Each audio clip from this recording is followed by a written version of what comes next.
नमस्कार, मैं doctor Mahendra Kumar Sharma, assistant professor sociology, Shri Shankaracharya महाविद्यालय जुनवानी भिलाई।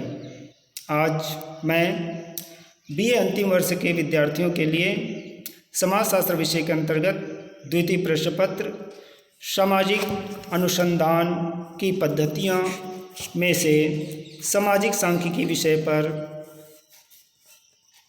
अध्यापन या अपना विचार प्रस्तुत करने जा रहा हूँ। सामाजिक सांख्यिकी विषय में आज हम इस विषय के अंतर्गत उनके इंट्रोडक्शन, सांख्यिकी के अर्थ एवं परिभाषाएं, सांख्यिकी की विशेषताएं, सांख्यिकी की उपयोगिता एवं महत्व, सांख्यिकी के प्रयोग की सीमाएं, निष्कर्ष एवं संदर्भ ग्रंथ, इन मुख्य बिंदुओं पर हम सामाजिक सांख्यिकी को समझने का प्रयत्न करेंगे। तो सबसे पहले हम देखते हैं सांख्यिकी है क्या। सांख्यिकी वह विज्ञान है जिसके द्वारा आंकड़ों का संग्रह, विश्लेषण और विवेचन किया जाता है। आधुनिक युग में ज्ञान की सभी शाखाओं में आंकड़ों के संग्रह और उनके विश्लेषण का विशेष महत्व है। सांख्यिकी केवल वर्तमान युग की ही विशेषता नहीं है, ये प्राचीन काल से इस विधि का प्रयोग करते आ रहे हैं। प्राचीन काल में व्यक्तियों के जीवन स्तर, आय व्यय, जन्म मृत्यु तथा जनसंख्या संबंधी आंकड़ों का संग्रह करने का प्रचलन रहा है। ऐसा भी उल्लेख मिलता है कि मिस्र के सम्राट ने सर्वप्रथम लगभग 3000 वर्ष ईसा पूर्व में पिरामिडों का निर्माण करवाने के लिए अनेक आंकड़े एकत्रित करवाए थे। भारत में भी आंकड़े एकत्रित करने की एक लंबी परंपरा रही है।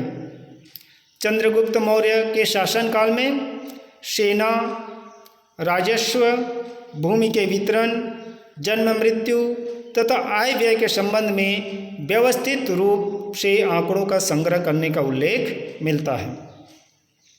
इसके बाद भी जनसंख्या संबंधी विशेषताओं को व्यवस्थित रूप से एकत्रित करने के लिए 17वीं शताब्दी से सांख्यिकी को एक व्यवस्थित रूप दिया जाने लगा। सन 1749 में एक जर्मन विद्वान गॉटफ्रेड एकेनवेल ने सबसे पहले सांख्यिकी शब्द का प्रयोग किया। इसके लिए अनेक विकसित नियम भी प्रतिपादित किए गए। इसी कारण एकेनवेल को सांख्यिकी का जनक कहा जाता है। प्राचीन काल में सांख्यिकी को राज्य अथवा राजाओं के विज्ञान के रूप में देखा जाता था, क्योंकि इसका उपयोग केवल शासन के अधिकारियों तक ही सीमित था। आज वर्तमान युग में सांख्यिकी का क्षेत्र इतना व्यापक हो गया है कि आज कोई भी सामाजिक अथवा प्राकृतिक विज्ञान ऐसा नहीं है जिसमें व्यवस्थित रूप से आंकड़ों का संग्रह करके उनके आधार पर वैज्ञानिक निष्कर्ष देने का प्रयत्न न किया जाता हो। अपने वर्तमान रूप में सांख्यिकी को विकसित करने में कार्ल पियर्सन नामक विद्वान का प्रमुख योगदान रहा है। इसी कारण से कुछ व्यक्ति कार्ल पियर्सन को ही आधुनिक सांख्यिकी के जन्मदाता के रूप में मान्यता देते हैं। सांख्यिकी के अर्थ पर दृष्टिपात करें तो शाब्दिक रूप से सांख्यिकी अंग्रेजी भाषा के स्टैटिक्स शब्द का हिंदी रूपांतरण है। अंग्रेजी के स्टैटिक्स लैटिन शब्द के स्टेटस तथा जर्मन शब्द के स्टैटिस्टिक से बना है, जिसका अर्थ राज्य अथवा स्टेट है। इसका अर्थ है कि प्राचीन काल में सांख्यिकी को अध्ययन की ऐसी विधि के रूप में देखा जाता था जिसकी सहायता से राज्य के कार्यों का समुचित रूप से संचालन किया जा सके। 17वीं शताब्दी में जब व्यापक आधार पर जनसंख्या संबंधी आंकड़ों को एकत्रित करने का प्रचलन बढ़ने लगा, तो आंकड़ों के व्यवस्थित विश्लेषण के लिए नए नए नियम भी विकसित होने लगे।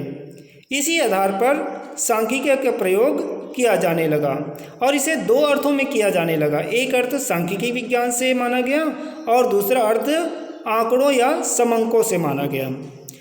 तो इस आधार पर सांख्यिकी का तात्पर्य आंकड़ों से होता है जो जनसंख्यात्मक विशेषताओं या अपराध की दरों या राष्ट्रीय आय अथवा इसी तरह के अन्य कुछ दूसरे विषय से संबंधित होते हैं। सांख्यिकी की परिभाषाओं पर दृष्टिपात करें तो बहुत सारे विद्वानों ने अपने अपने विचार से सांख्यिकी की परिभाषा दी हैं, जिसमें बाउले नामक विद्वान ने कहा है कि सांख्यिकी का तात्पर्य अनुसंधान के किसी पक्ष से संबंधित तथ्यों के ऐसे संख्यात्मक विवरण से है जिन्हें एक दूसरे के संबंध में संयोजित किया जाता है। इसका तात्पर्य यह है कि जो प्राप्त तथ्यों के द्वारा किसी विषय की औसत प्रवृत्ति को समझना होता है, यानी एक ओर सांख्यिकी माध्यों का विज्ञान भी माना गया तो दूसरे ओर सांख्यिकी को गणना का विज्ञान भी कहा जा सकता है। दूसरा है बैलिश और रॉबर्ट्स ने कहा है कि सांख्यिकी तथ्यों के परिमाणात्मक पक्षों के संख्यात्मक विवरण हैं जो गणना या माप के रूप में व्यक्त होते हैं।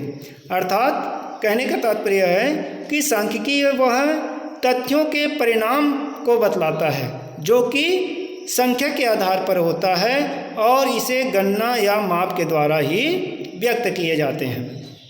क्रॉक्सटन और कोडेन ने लिखा है कि सांख्यिकी को संख्यात्मक तथ्यों के संकलन, प्रस्तुतिकरण, विश्लेषण तथा विवेचन के रूप में परिभाषित किया जा सकता है। अर्थात सांख्यिकी को संख्या के आधार पर या तथ्यों के संकलन या प्रस्तुतिकरण और उसके विश्लेषण तथा उसके विवेचना के आधार पर इसे परिभाषित कर सकते हैं।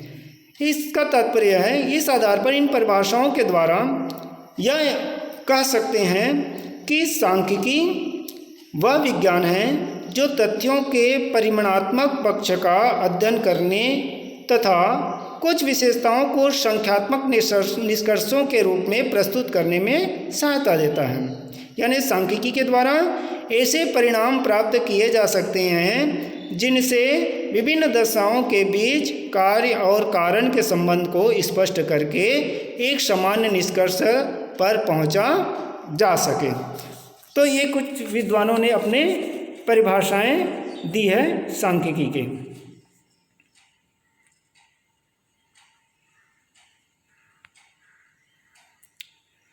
इसके पश्चात हम देखते हैं सांख्यिकी की विशेषताएं। तो सांख्यिकी की क्या क्या विशेषताएं? तो सबसे पहले आते हैं सांख्यिकी तथ्यों का समूह है। Statistics is a group of data. सांख्यिकी किसी एक या दो तीन आंकड़ों से संबंधित नहीं होती है, बल्कि तथ्यों के किसी समूह अथवा उस पर आधारित निष्कर्ष को ही सांख्यिकी कहा जाता है।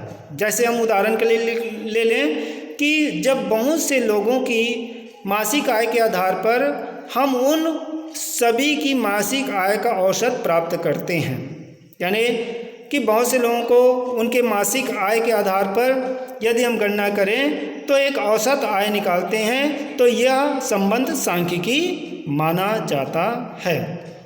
दूसरा है तथ्यों का संख्या में प्रस्तुतिकरण।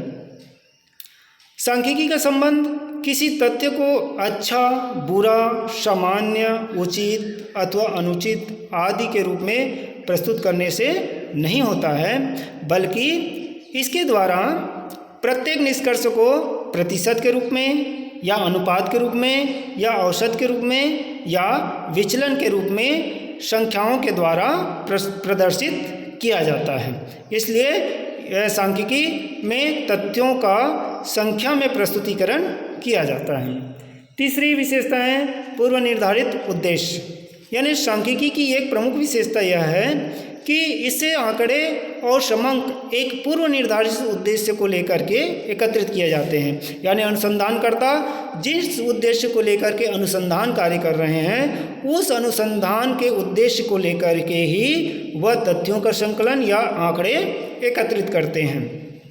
ऐसे आंकड़े आकस्मिक अथवा मनमाने न होकर के योजनाबद्ध रूप से होते हैं या व्यवस्थित रूप से होते हैं। तो बिना उद्देश्य के प्राप्त होने वाले तथ्य को हम संख्याएं तो नहीं कह सकते, लेकिन उन्हें समंक या आंकड़े भी नहीं कह सकते। यानी हम कह सकते हैं कि यदि उद्देश्य के आधार पर ही हम आंकड़े एकत्रित करेंगे और उन आंकड़ों को ही हम संख्या के आधार पर प्रस्तुतिकरण करेंगे, अर्थात बिना उद्देश्य से जो प्राप्त होने वाले तथ्य है उसे हम संख्याएं तो कहेंगे, लेकिन उसे हम समंक अथवा आंकड़े नहीं कह सकते।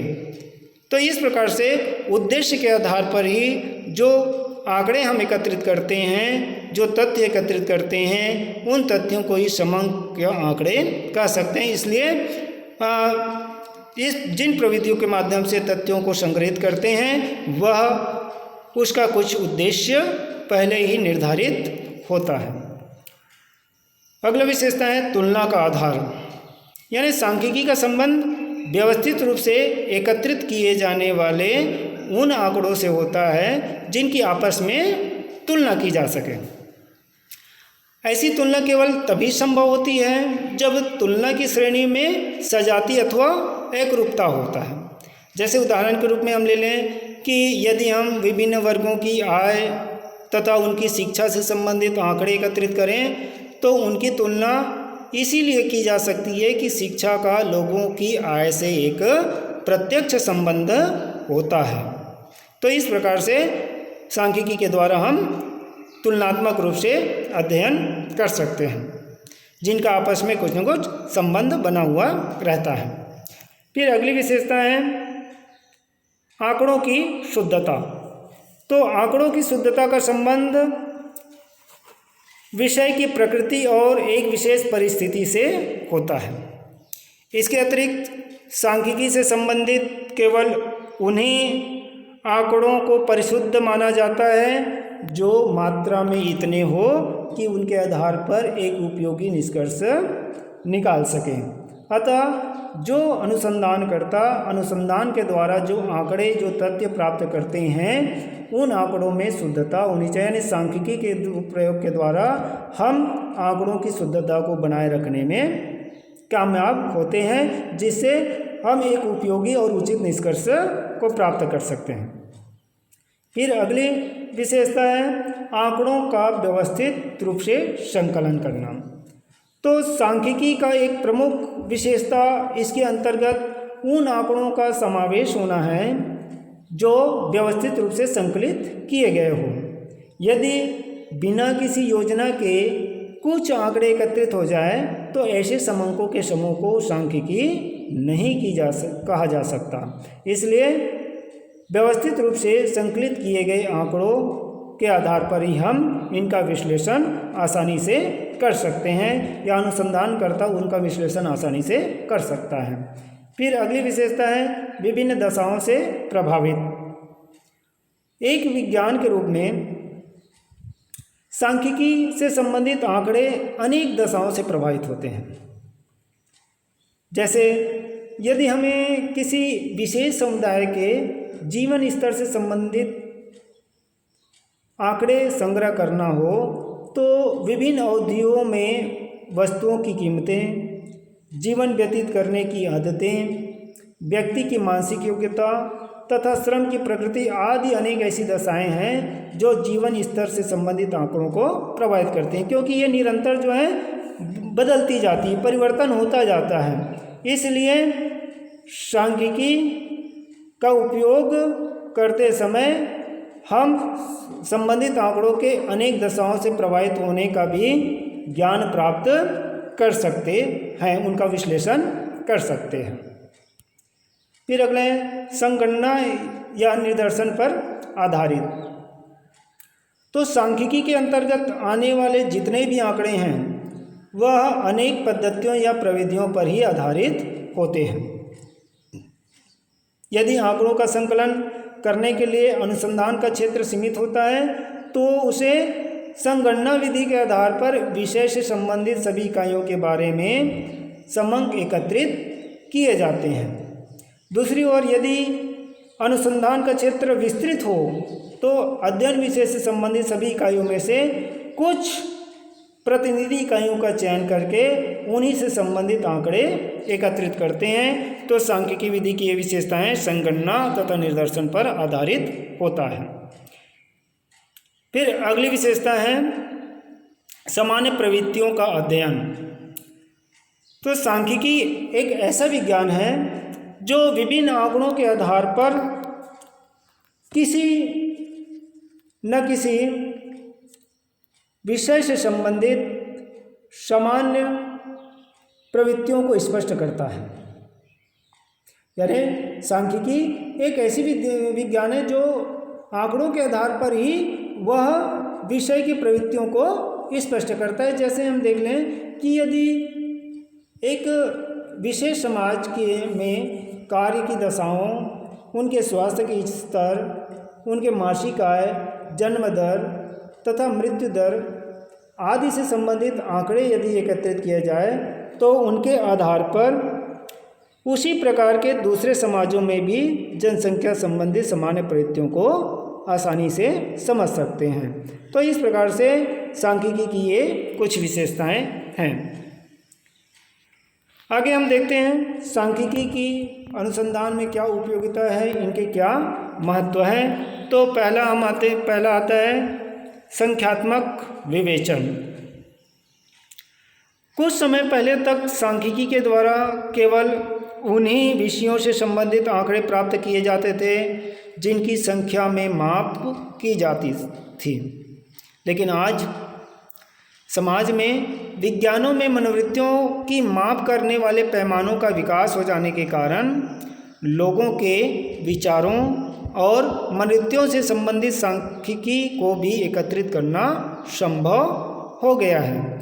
यानी सांख्यिकी के इस कार्य के द्वारा किसी भी विषय अथवा समस्या को सरलता रूप से समझना संभव हो गया है। इसके द्वारा व्यक्तियों की मनोवृत्तियों, उनके विचारों, उनके व्यवहारों, उनके कार्य प्रणालियों आदि को आंकड़ों में या संख्यात्मक रूप में परिवर्तित करके इनका विवेचन करना सरल हो गया है।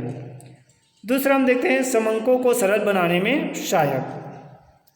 तो सांख्यिकी इस अर्थ में भी उपयोगी विज्ञान है कि इसके द्वारा विभिन्न प्रकार के आंकड़ों को बहुत ही सरल और सुबोध रूप में प्रस्तुत किया जाता है। साधारणतः देखते हैं कि जो तथ्य बहुत जटिल दिखाई देता है, सांख्यिकी की विभिन्न प्रणालियों जैसे वर्गीकरण, सारणीयन, दंडचित्र तथा बिंदु रेखाओं द्वारा प्रस्तुत करने में वे सरलता से जनसाधारण की समझ में आ जाते। मतलब समंकों को सरल बनाने में विभिन्न वैज्ञानिक प्रविधियों के सहारा लेते हैं जिसके द्वारा जनसाधारण आसानी से उसे समझ जाता है। फिर तीसरा है तथ्यों का तुलनात्मक अध्ययन। यानी सांख्यिकी का एक अन्य महत्वपूर्ण कार्य किसी एक विषय अथवा विभिन्न विषयों से संबंधित आंकड़ों का तुलनात्मक अध्ययन करने की सुविधा प्रदान करना है। इसके लिए औसत तथा गुणांक आदि वे तरीके जिनके द्वारा किन्हीं दो तथ्यों की तुलना करके उनके बीच सहसंबंध ज्ञात किया जाता है। यानी औसत और गुणांक आदि ऐसे तरीके हैं जिनके द्वारा किन्हीं भी दो तथ्यों की आपस में तुलना करके उनके बीच जो सहसंबंध है उस सहसंबंध को ज्ञात किया जा सकता है। जैसे हम उदाहरण के लिए ले लें कि जब हमें किसी समुदाय में विभिन्न परिवारों की मासिक आय तथा शिक्षा के स्तर से संबंधित आंकड़े प्राप्त होते हैं तो उनके आधार पर यह जानना सरल हो जाता है कि परिवार की आर्थिक स्थिति का शिक्षा से क्या संबंध है। यानी आर्थिक स्थिति अच्छी है तो वहाँ उस परिवार के बच्चे अच्छी शिक्षा प्राप्त कर सकते हैं, और यदि आर्थिक स्थिति अच्छी नहीं है तो उसे शिक्षा प्राप्त करने में बहुत सी दिक्कतें आ सकती है। तो इस प्रकार से उनके बीच सहसंबंध को स्पष्ट कर सकते हैं। यानी सांख्यिकी के द्वारा तथ्यों का तुलनात्मक अध्ययन किया जाता है। फिर है पूर्वानुमान में सहायक। कहने का तात्पर्य है कि पूर्वानुमान यानी पहले से ही अनुमान लगाने में सांख्यिकी जो है विभिन्न एक उपयोगी साबित होता है। यानी पूर्वानुमान विज्ञान की एक आवश्यक विशेषता मानी गई है। सामाजिक और आर्थिक नियोजन के वर्तमान युग में विभिन्न समाज विज्ञान अपने अपने क्षेत्र से संबंधित जो आंकड़े एकत्रित करते हैं उन्हीं की सहायता से पहले से ही अनुमान लगा करके योजनाओं का निर्माण किया जाता है। कहने का तात्पर्य है कि जो सामाजिक और आर्थिक क्षेत्र में जो कार्य करने वाले अनुसंधानकर्ताएं हैं वे अपने अपने क्षेत्र से संबंधित जो आंकड़े प्राप्त करते हैं उन्हीं आंकड़ों के द्वारा भविष्य में और क्या हो सकता है तो इसका अनुमान आसानी से लगा करके एक योजनाएं तैयार कर लेता है। जैसे अभी वर्तमान में जो महामारी की बीमारी चल रही है उस महामारी बीमारी के बारे में अध्ययन करके भविष्य के बारे में योजनाएं तैयार किया जाता है। जैसे एक और उदाहरण देख लें कि विभिन्न जनगणनाओं के द्वारा हमें जनसंख्या के बारे में जो आंकड़े प्राप्त होते हैं उन्हीं के आधार पर यह पूर्वानुमान लगाया जा सकता है कि आगामी 20 या 30 वर्षों में जनसंख्या वृद्धि कितनी होगी और उसकी आवश्यकताओं को पूरा करने के लिए किन क्षेत्रों का विकास को प्राथमिकता देना आवश्यक है। साथ ही आज कोरोना वायरस जैसे महामारी हमारे देश में या अंतर्राष्ट्रीय स्तर पर एक व्यापक समस्या के रूप में फैली हुई है। यदि लॉकडाउन का पालन नहीं करेंगे तो आगामी स्तर पर या भविष्य में इसकी क्या प्रतिफल होगा इसके बारे में भी बताया जा सकता है। तो इस प्रकार से सांख्यिकी विश्लेषण के माध्यम से पूर्वानुमान आसानी से लगा लेते हैं। इसके पश्चात आता है व्यक्तिगत ज्ञान में वृद्धि। तो सांख्यिकी प्रविधि के माध्यम से सांख्यिकी अध्ययन करने में से हम किसी भी समस्या के व्यवहारिक पक्ष को समझने में अधिक सक्षम होते हैं। इसका कारण यह है कि सांख्यिकी का संबंध किसी तरह की कल्पना से नहीं होता है बल्कि अनुभव सिद्ध तथ्यों से होता है। इन तथ्यों की सहायता से किसी भी समस्या की तह तक पहुंच पाना सरल हो जाता है। सांख्यिकी व्यक्ति की तर्क शक्ति को बढ़ाती है और उसके विचारों में स्पष्टता लाती है और उनके बुद्धि को विकसित करने में सहायता प्रदान करती है, नवीन ज्ञान प्रदान करता है। इसके पश्चात है विषयों की सही जानकारी। तो सांख्यिकी के द्वारा हमें जो जानकारी प्राप्त होती है वह कहीं अधिक स्पष्ट और अनुभव सिद्ध होती है। किसी देश के विभिन्न प्रदेशों में प्रति व्यक्ति आय क्या है, वहाँ शिक्षा का प्रतिशत कैसा है, औद्योगिक विकास की दर क्या है, अपराधों की प्रकृति कैसी है आदि ऐसे अनेक विषय हैं जिनकी सही जानकारी के लिए सांख्यिकी ही सबसे प्रामाणिक आधार होता है। इसके पश्चात आता है प्रशासनिक महत्व। तो एक कल्याणकारी राज्य के रूप में सरकार का यह दायित्व होता है कि वह सामान्य जनजीवन से संबंधित आंकड़े एकत्रित करके प्रशासन को अधिक से अधिक कार्यकुशल बनाने का प्रयत्न करे। यही कारण है कि प्रत्येक राज्य द्वारा लोगों की आय व्यय, देश की जनसंख्या, उत्पादन संबंधी विशेषताओं, आयात निर्यात के संतुलन, शिक्षा, स्वास्थ्य तथा प्रतिरक्षा आदि से संबंधित आंकड़े एकत्रित करके प्रशासन को अधिक प्रभावपूर्ण बनाने का प्रयत्न किया जाता है। इसके अगले महत्व है नियोजन में महत्व। यानी सांख्यिकी आंकड़ों के अभाव में उपलब्ध साधनों और भविष्य की आवश्यकताओं के बीच संतुलन स्थापित नहीं किया जा सकता। विभिन्न विषयों से संबंधित आंकड़े द्वारा ही यह ज्ञात होता है कि एक समूह अथवा क्षेत्र में अल्पकालीन या दीर्घकालीन आवश्यकताएं क्या हैं। इन्हीं के आधार पर विकास कार्यों से संबंधित प्राथमिकताओं का निर्धारण कैसे किया जाए। और यही कारण है कि आज सभी विकासशील देशों में बड़े बड़े सांख्यिकी संगठनों की स्थापना करके विभिन्न क्षेत्रों से संबंधित आंकड़ों का संग्रह किया जाता है। तो ये सांख्यिकी जो है वह नियोजन के कार्य करने में बहुत ही महत्वपूर्ण साबित होता है। अगला महत्व है आर्थिक क्षेत्र का महत्व, यानी सांख्यिकी आर्थिक जीवन के विकास, उत्पादन और उपयोग के संतुलन, व्यापारिक क्रियाओं तथा औद्योगिक विकास पर भी अपना एक महत्वपूर्ण स्थान रखता है। मांग के अनुसार उत्पादन को व्यवस्थित करने के लिए यह जरूरी होता है कि उपभोक्ताओं की रुचि कैसी है, जीवन स्तर, क्रय शक्ति और उनकी आदतों से संबंधित पहले आंकड़े एकत्रित किया जाता है। इसी आंकड़े के आधार पर ही यह समझा जाता है कि व्यक्तियों की मांग कैसी है और उसी के आधार पर ही उत्पादन का कार्य किया जाए, यानी क्रय शक्ति बढ़ाई जाए। तो इसका तात्पर्य जिस देश में आर्थिक और औद्योगिक आंकड़े जितनी कुशलता से एकत्रित कर लिए जाते हैं वहाँ आर्थिक विकास उतनी ही तेज़ी से होने लगती है।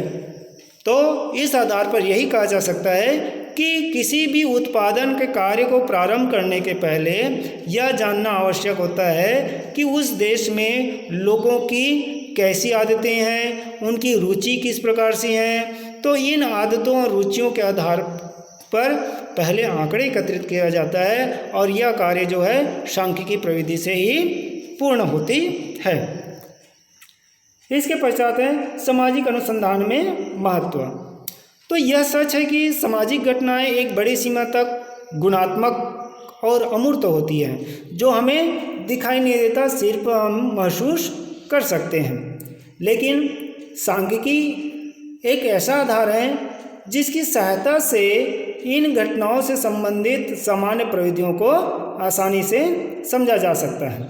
जैसे उदाहरण के रूप में ले लें कि भारत में बाल विवाह, बेरोजगारी, निर्धनता, निरक्षरता, भिक्षावृत्ति, अस्पृश्यता, बढ़ते हुए अपराध तथा सांप्रदायिक तनाव आदि बहुत सारे सामाजिक समस्याएं हैं और इनसे संबंधित कोई भी अध्ययन करने के लिए आंकड़ों की विशेष आवश्यकता होती है।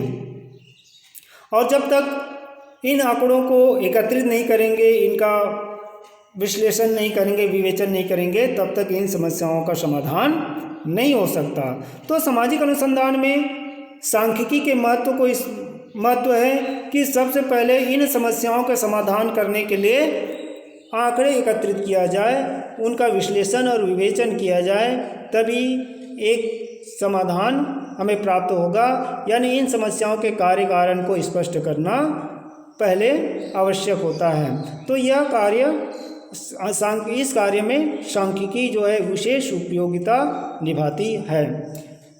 सांख्यिकी की पर्याप्त जानकारी के बिना समाज विज्ञानों में एक अनुसंधानकर्ता की स्थिति एक ऐसे अंधे व्यक्ति की तरह है जो अंधेरे कमरे में एक ऐसी काली बिल्ली को ढूंढने का प्रयत्न करता है जो वहाँ है ही नहीं। कहने का तात्पर्य है कि सांख्यिकी के पहले क्या करना है, जानकारी प्राप्त करना है, तभी अनुसंधानकर्ता जो है अपने कार्य में सफल हो जाएगा। नहीं तो यदि उन्हें जानकारी नहीं है तो एक अंधेरे कमरे में काली बिल्ली को ढूंढने के समान होता है। तो इस प्रकार से सांख्यिकी की अनुसंधान कार्य में विशेष उपयोगिता है, इनके महत्व है। इसके पश्चात हम देखते हैं कि इनकी सांख्यिकी सांख्यिकी की कुछ सीमाएं भी है। इनको प्रयोग करने के लिए कुछ सीमाओं को भी दृष्टिपात किया गया है, जिसमें सबसे पहला आता है संख्यात्मक अध्ययन तक ही सीमित। यानी सांख्यिकी की सर्वप्रमुख सीमा यह है कि इसका उपयोग केवल उन्हीं अध्ययनों के में किया जाता है जिनमें तथ्यों को संख्याओं के रूप में स्पष्ट करना संभव हो सके। अधिकांश सामाजिक घटनाएं गुणात्मक होने के कारण उनका अध्ययन करने में सांख्यिकी प्रयोग अधिक उपयोगी साबित नहीं हो पाता है। जैसे एक उदाहरण के लिए देख लें कि वृद्धावस्था की समस्या, परिवार की तनाव, सांप्रदायिकता तथा क्षेत्रवाद जैसी समस्याएं की माप इतनी लंबी और चौड़ी है कि इस तरह की इस सभी को संख्या में हम स्पष्ट नहीं कर सकते। यानी लोगों की सांस्कृतिक विशेषताओं, उनकी नैतिकता और राष्ट्रीय चरित्र की भी आंकड़ों की में माप करना संभव नहीं होता है। इसलिए संख्यात्मक अध्ययन तक ही सांख्यिकी प्रविधि जो है वह सीमित है। दूसरा हम देखते हैं व्यक्तिगत इकाइयों के अध्ययन में का अभाव। तो सांख्यिकी का रूप केवल समूहवादी होता है क्योंकि वह केवल वर्गों के अध्ययन से संबंधित है, व्यक्तिगत मूल्यों से नहीं है। यानी कहने का तात्पर्य है कि सांख्यिकी का रूप केवल समूहवादी होता है और समूहवादी होने के कारण से इसमें व्यक्तिगत इकाइयों का अध्ययन नहीं किया जा सकता। जैसे किसी देश के में लोगों के प्रति व्यक्ति आय को जानने के लिए देश की राष्ट्रीय आय को कुल जनसंख्या से भाग देने पर देश की औसत राष्ट्रीय आय को ज्ञात कर लिया जाता है। इस औसत राष्ट्रीय आय से यह ज्ञात नहीं हो सकता कि विभिन्न क्षेत्रों अथवा समुदाय के प्रति व्यक्ति की आय क्या है। वो तो पूरे देश की औसत आय को बता रहा है, लेकिन एक व्यक्ति की औसत आय को नहीं बता पाता। इसलिए सांख्यिकी विधि के माध्यम से व्यक्तिगत इकाइयों का अध्ययन करने में कठिनाई होती है। तीसरी सीमाएं हैं भ्रमपूर्ण निष्कर्षों की संभावना। यानी सांख्यिकी के आधार पर जो निष्कर्ष प्राप्त होते हैं वह अधिक विश्वसनीय नहीं माना जा सकता। ऐसे निष्कर्ष अक्सर बहुत अपूर्ण और भ्रमपूर्ण होते हैं। इसके पश्चात है गहन अध्ययन में अनुपयुक्त। यानी सांख्यिकी के माध्यम से गहन अध्ययन नहीं किया जा सकता यदि अनुसंधान की प्रकृति इस तरह की हो जिसमें विभिन्न इकाइयों का अध्ययन गहराई के साथ करना हो, तो ऐसे अध्ययन में सांख्यिकी का उपयोग अधिक लाभप्रद नहीं होता है। गहन अध्ययनों के लिए व्यक्ति अध्ययन पद्धति अथवा सहभागी अवलोकन के द्वारा ही वास्तविक दशाओं को ही ज्ञात किया जा सकता है। फिर अगली सीमाएं हैं सांख्यिकी एक अपूर्ण पद्धति। सांख्यिकी के द्वारा जो परिणाम प्राप्त होते हैं उन्हें केवल तभी सच माना जा सकता है जब अध्ययन की कुछ दूसरी पद्धतियों के द्वारा इनकी प्रामाणिकता की परीक्षा ली जाए। और इसके अतिरिक्त सांख्यिकी निष्कर्षों को केवल तभी समझा जा सकता है जब हम उनके संदर्भ में समुचित ज्ञान प्राप्त कर सकें। जैसे एक उदाहरण के रूप में देख लें कि यदि सांख्यिकी द्वारा हमें राष्ट्रीय आय, सकल उत्पादन, आयात तथा निर्यात से संबंधित कुछ निष्कर्ष संख्या में प्राप्त हो जाते हैं, तो इन निष्कर्षों का तब तक कोई उपयोग नहीं कर सकते जब तक हम राष्ट्रीय आय अथवा सकल उत्पादन के अर्थ को नहीं जानते हो। यानी इसी कारण से सांख्यिकी का उपयोग केवल एक पूरक पद्धति के रूप में करना ही अधिक उपयोगी होता है। फिर अगली सीमाएं हैं सांख्यिकी केवल एक साधन है, समाधान नहीं। कहने का तात्पर्य है कि सांख्यिकी के द्वारा हम केवल कुछ सूचनाओं अथवा तथ्य को प्राप्त करते हैं, लेकिन उन तथ्यों के आधार पर समस्याओं का समाधान करने के लिए एक नीति का निर्माण करना अनुसंधानकर्ता का कार्य होता है। यानी सांख्यिकी सिर्फ आंकड़े एकत्रित करके उनका निष्कर्ष देता है, लेकिन उन निष्कर्ष के आधार पर उन समस्याओं का समाधान करना अनुसंधानकर्ता का कार्य होता है। यदि अनुसंधानकर्ता स्वयं योग्य और कुशल न हो तो कितने भी उपयोगी आंकड़े होने के बाद भी वह उस निष्कर्ष तक नहीं पहुंच पाता। इसलिए सांख्यिकी केवल एक साधन है, समाधान नहीं। सांख्यिकी के प्रयोग की अगली सीमा है सजाती आंकड़ों की अनिवार्यता। यानी सांख्यिकी के द्वारा जो प्राप्त आंकड़े हैं उन आंकड़ों की तुलना करने के लिए यह आवश्यक है कि एक एक वर्ग से संबंधित सभी आंकड़े समान प्रकृति के होने चाहिए। इसी दशाओं में हम आंकड़ों की सजातीयता तथा एकरूपता इसी आंकड़ों को हम सांख्यिकी की सजातीयता अथवा एकरूपता कहते हैं। जैसे यदि श्रमिक की आर्थिक स्थिति का अध्ययन करने के लिए हम एक वर्ग में श्रमिकों की औसत आय संबंधी आंकड़ों को लें तथा दूसरे वर्ग में श्रमिकों की आयु से संबंधित आंकड़ों को प्रदर्शित करें तो श्रमिकों की औसत आय की उनकी औसत आयु से कोई तुलना नहीं कर सकते। तो स्वाभाविक है कि इन दशाओं में सांख्यिकी का कोई उपयोग नहीं रह जाता। तो ये कुछ सांख्यिकी की सीमाएं हैं जिसके आधार पर अध्ययनकर्ता को कुछ इन समस्याओं या इन सीमाओं को के आधार पर ही अपना अनुसंधान कार्य करते हैं। निष्कर्ष, उपयुक्त विवेचन से यह स्पष्ट होता है कि वर्तमान युग में सामाजिक सांख्यिकी या सामाजिक अनुसंधान के क्षेत्र में सांख्यिकी का विशेष महत्व होने के बाद भी इसका उपयोग एक पूरक पद्धति के रूप में करना अधिक उपयोगी होता है। एक और इसका उपयोग एक पूरक पद्धति के रूप में करना अधिक उपयोगी माना गया है। एक और सांख्यिकी के द्वारा हम संपूर्ण तथ्यों को प्राप्त करते हैं तो दूसरी ओर अनुसंधानकर्ता की व्यक्तिगत योग्यता के द्वारा उनका वास्तविक लाभ भी प्राप्त किया जा सकता है। सांख्यिकी अनेक समंकों अथवा आंकड़ों के रूप में एक वैज्ञानिक विधि है तथा अनुभाविक और प्रयोगात्मक अध्ययन के लिए एक आवश्यक आधार के रूप में भी देखा जाता है। अर्थात सांख्यिकी वह विधि है जिसके द्वारा अनुसंधानकर्ता अपने अध्ययन विषय से संबंधित विभिन्न प्रविधियों की सहायता से आंकड़े एकत्रित करते हैं, तथ्य एकत्रित करते हैं और उसे एक संख्यात्मक रूप में प्रस्तुत करके सांख्यिकी विधि का प्रयोग करके उनका विश्लेषण और विवेचन करते हैं और इसी आधार पर और अपने अध्ययन विषय से जो प्राप्त तथ्य होते हैं उनको प्रतिशत में, अनुपात में या औसत के रूप में अभिव्यक्त करते हैं। संदर्भ ग्रंथ, इस अध्ययन के लिए इन प्रमुख विद्वानों के पुस्तकों की सहायता ली गई थी।